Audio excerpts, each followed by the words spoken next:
Assalamualaikum warahmatullahi wabarakatuh. Kami dari kelompok 7 akan mempresentasikan analisis karya Orientalisme. Senimannya ada Eugene Delacroix dan Louis Comfort Tiffany. Perkenalkan, saya Lina Inayah. Di sini ada Salsabila Putri Rahma Hafiza, Fikri Torik Nugroho, dan Muhammad Faturrahman Alamsyah. Pendahuluan. Seni lukis adalah sebuah pengembangan dari aktivitas menggambar, di mana hal tersebut ditampilkan dengan karya dua dimensi menggunakan kanvas atau media lainnya, sedangkan alat dan bahan yang digunakan untuk melukis biasanya berupa cat dan kuas. Seni lukis sudah berkembang sejak zaman dahulu. Bahkan banyak dari pelukis di zaman dahulu yang masih dikenal juga dipelajari hingga zaman sekarang. Berbagai macam budaya juga ikut berkembang menjadi tema yang favorit di kalangan seniman kala itu. Beberapa di antaranya adalah budaya Oriental, Islam, Ibrani, dan Semit. Di saat Prancis semakin terlibat di Afrika Utara, seniman-seniman lebih banyak melirik budaya ini karena mereka biasanya menampilkan budaya timur yang eksotis, juga penuh warna dan sensual. Meskipun ini merupakan stereotip, Orientalisme sendiri merupakan suatu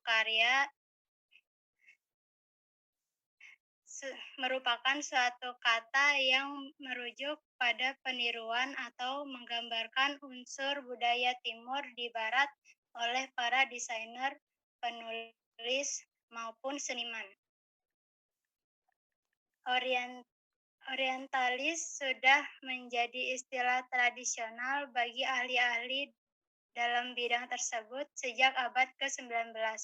Selain itu, Orientalisme juga berkembang sangat luas, di mana istilah Orientalisme juga merujuk pada berbagai karya seniman Prancis abad ke-19, di mana hal tersebut mereka dapatkan dari perjalanan mereka ke negara-negara di luar Eropa, khususnya Asia Barat dan Afrika Utara.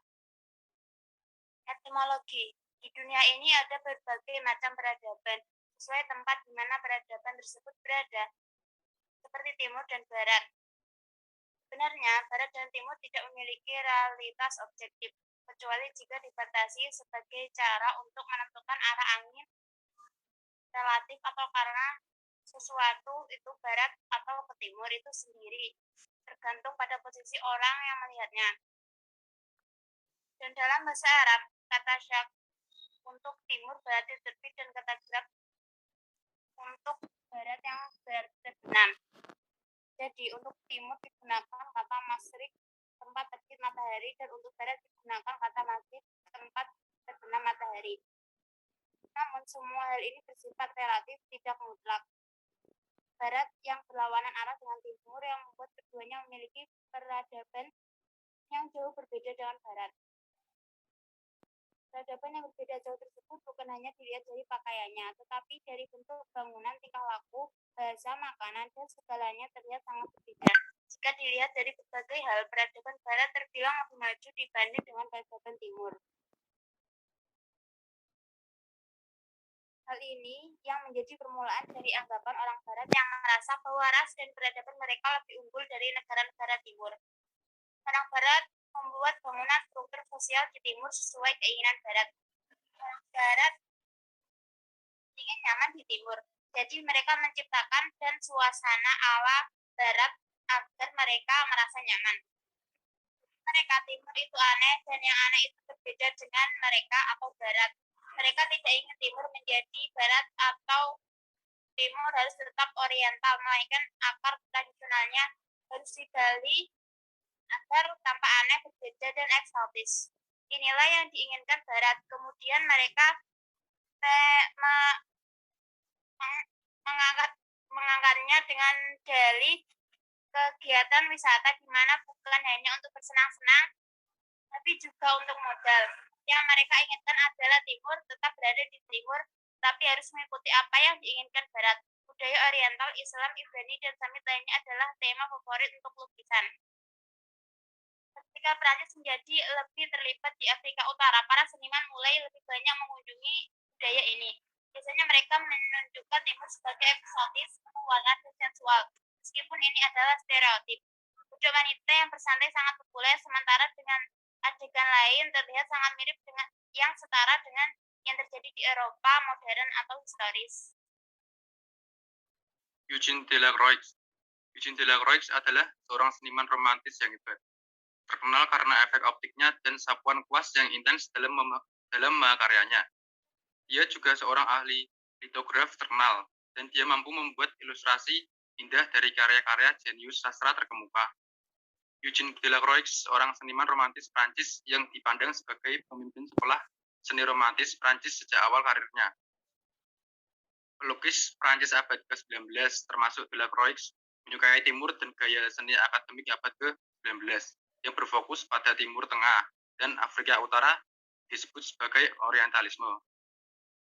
Ketertarikan ini dimulai ketika Napoleon menginvasi Mesir dan Suriah pada tahun 1798 sampai 1801. Meskipun invasi ini tidak berhasil, hal itu merangsang minat publik yang besar dalam Egiptologi. Ketertarikan seniman pada dunia yang eksotis, penuh warna, dan misterius ini tidak berakhir hingga dekade pertama abad ke-20.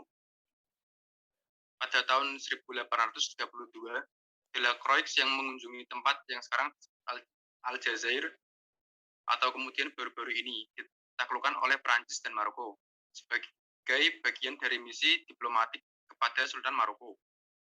Dia sangat terkesan dengan apa yang dia lihat dan sering membandingkan cara hidup orang Afrika Utara dengan cara hidup orang Romawi kuno. Setelah kembali ke Prancis, ia terus melukis orang-orang dan tempat-tempat yang pernah dilihatnya dalam perjalanannya. Banyak adegannya menampilkan orang Yahudi atau prajurit berkuda. Seperti banyak pelukis, Orientalisme kemudian sulit baginya untuk membuat sketsa wanita karena mereka disembunyikan di rumah mereka. Namun, dia tampaknya bisa masuk ke kamar wanita atau harem dari satu rumah untuk membuat sketsa Women of Algiers-nya. Sangat sedikit adegan harem kemudian yang bisa mengklaim kredibilitas seperti itu. Women of Algiers in their apartment.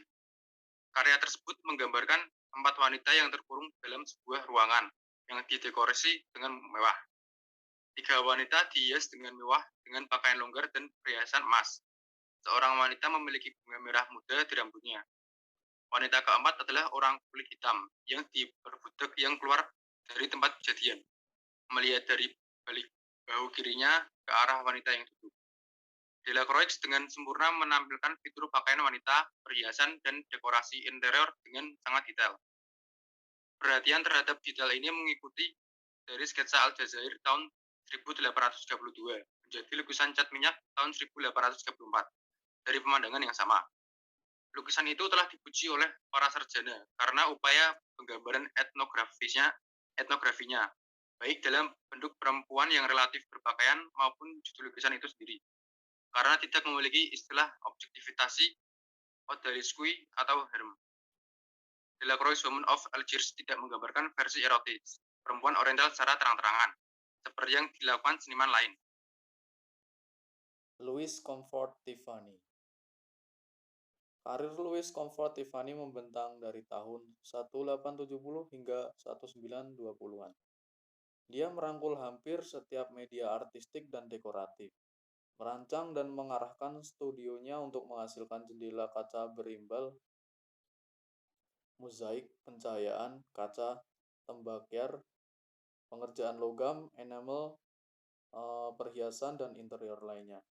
Sebagai putra Charles Louis Tiffany 1812 sampai 1902, pendiri Tiffany dan CO, toko barang mewah yang menjadi perusahaan perhiasan dan perak terkenal.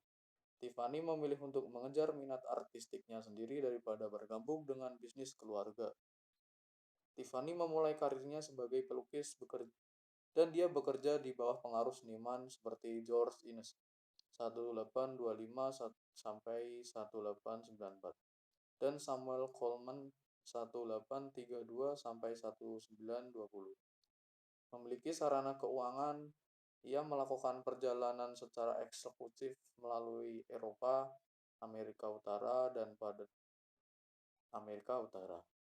pada tahun 1870 sampai 1871 dengan pelukis Robert Swain Gifford 1840 sampai 1905 Afrika Utara, di mana ia memperoleh inspirasi untuk Snack Kamer di Tanger di Afrika. Selesai pada tahun 1872 dan dipamerkan di pameran Centennial 1876 di Padelphina. Lukisan itu menunjukkan kegemaran Tiffany akan seni dan arsitektur yang eksotis. Banyak lukisan Tiffany menunjukkan orang dan tempat di Timur Tengah. Sebagai seorang pemuda, Tiffany melakukan beberapa perjalanan melalui Eropa, Afrika Utara. Sering menggambar apa yang dilihat di sana, arsitektur, orang, dan budaya orang Afrika Utara. Tampaknya yang membuat ia terkesan dan menjadi salah satu pemandangan paling menarik di Tiffany. Anda pasti dapat melihat efek ini dalam karya seni dekoratifnya.